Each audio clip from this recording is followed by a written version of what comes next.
problems. So here, the very first problem, it says that on the vector space of continuously differentiable real valued functions, we have to examine whether or not the function given a and b defined as below, is it an inner product or not in each case, and we need to justify our answer. Okay. So first let us recall that when is a function from v cross v to f indeed an inner product.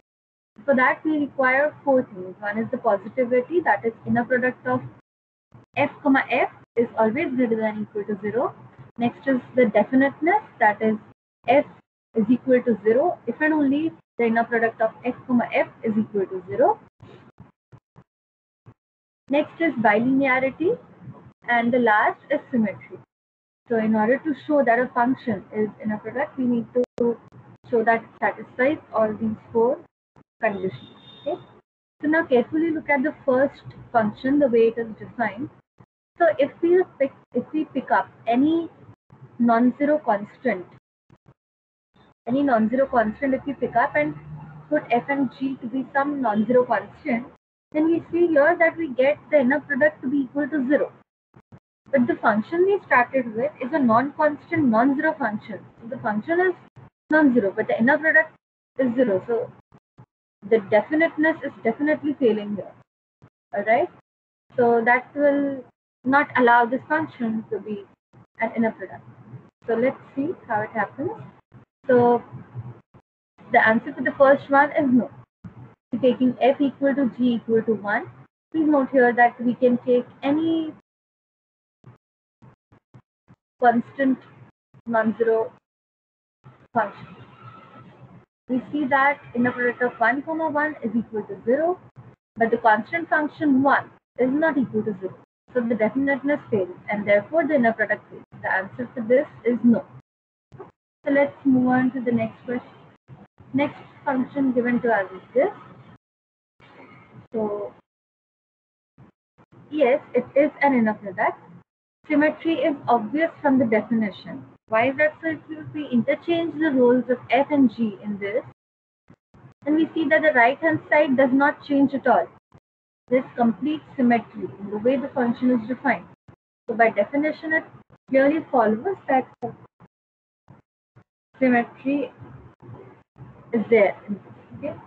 Next, bilinearity follows from the linearity of the integral and that of the derivative. So what does this mean? So I'm just sketching a proof. You need to sit and write, okay? Bilinearity, symmetry, all these things. These are just the hints given. Yeah. So let's see how the linearity of integral and derivative helps us in bilinearity of this function. So you see, if here we replace g by g plus h, then it will show up here and here. So for the very first thing, note that f into g plus h is going to be fg plus fh. And when you take integral of those two, the sum of those two functions, it is going to be the sum of the integral.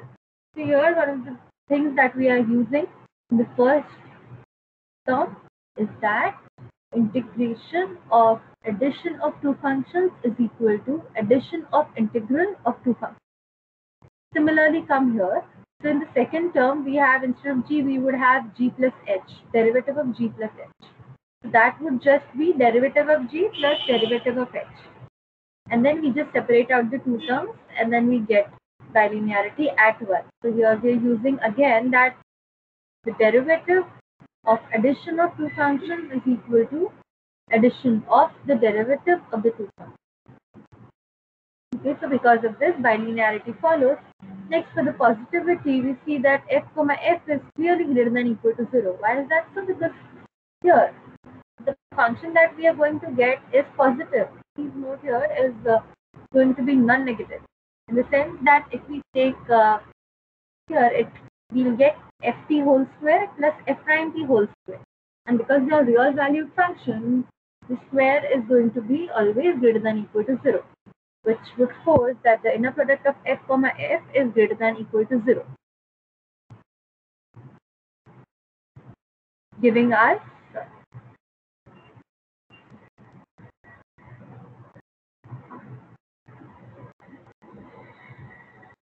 positivity. So next we need to show definiteness.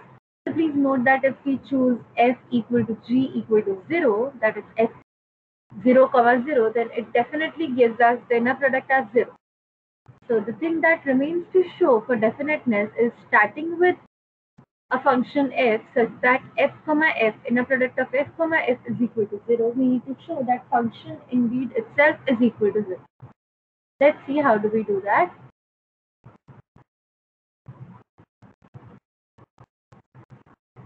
So integral from a to b, it would be f squared t dt, which is equal to 0. Alright? Because both the functions are, since both the integrals are non-negative. Yeah? So here we see that it will force that f prime of t is also equal to 0, which says that ft is a constant. And next f square t, this is also equal to 0. Why is it happening? Because f is a continuous function. In fact, f prime is also a continuous function. So using the continuity, we can definitely say that by continuity and positivity of f, by positivity of f, we mean positivity of this. It follows at once that f is equal to 0. So we have shown here that all the four properties hold in the way function is defined in case B. Therefore, in this case, it is indeed an inner product. So here we have seen two examples.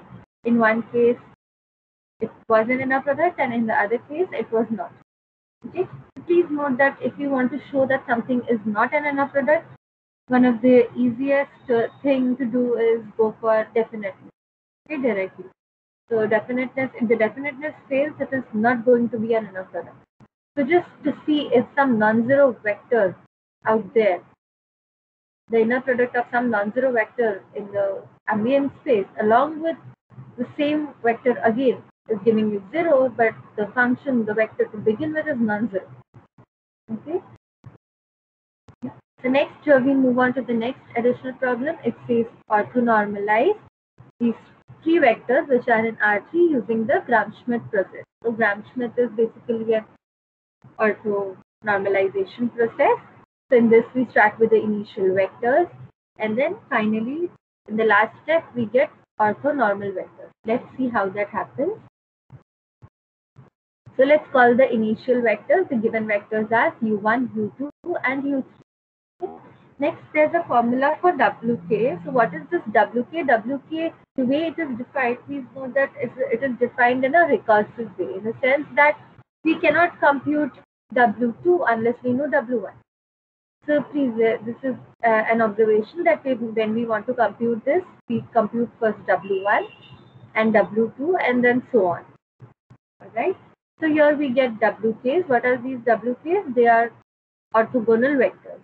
Yeah?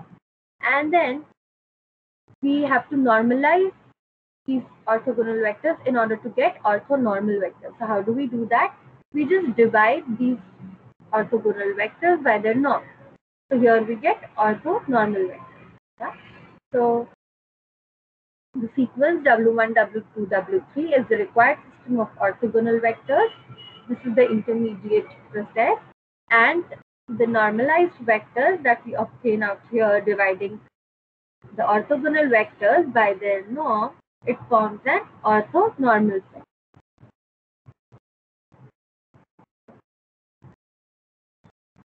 Look at the first vector here. So here when we look at the first vector, what is W1? W1 is just going to be U1. Yeah. Therefore, we define W1 to be equal to U1. And one more thing to note here is that norm of U1 is exactly equal to 1. So therefore, W1, which is actually so V1, which is actually W1 upon norm of W1, is going to be just W1. Because W1 is equal to U1, therefore, norm of W1 is equal to norm of U1, but that is equal to 1. Yeah? So we get here. We get here the first orthogonal vectors in the sequence. Next, we have to compute W2. So W2, you can see here from here that W2 is just U2 minus inner product of V1 comma U2 times V1. Please note here that Yeah, please note here that that V1 is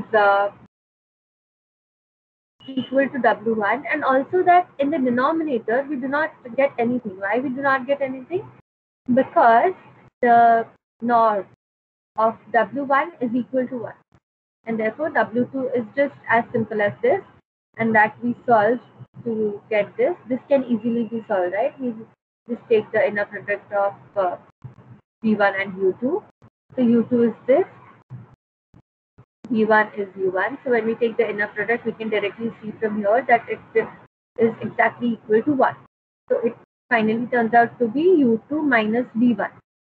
So U2 minus V1. U2 is this, and V1 is the same as U1. So U2 minus V1 is just going to be, the first term we are going to get 0, then next is 1, and then it's 0 minus 0, which is 0, and again 0 minus 0 is 0. So we get here the next orthogonal vector. So it doesn't stop here, we need to get orthonormal vectors. So again, know that we have to divide W2 by its norm to normalize the vector W2.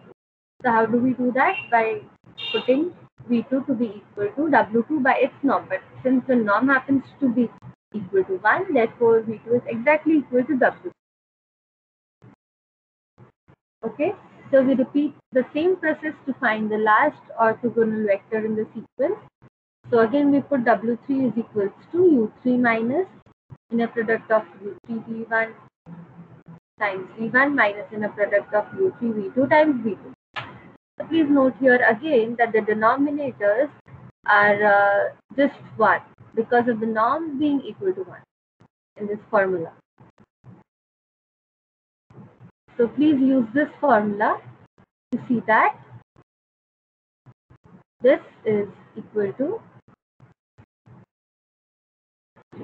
Now since norm of this is equal to root 2, we put V3, that is the orthonormal vector, equal to this vector divided by root.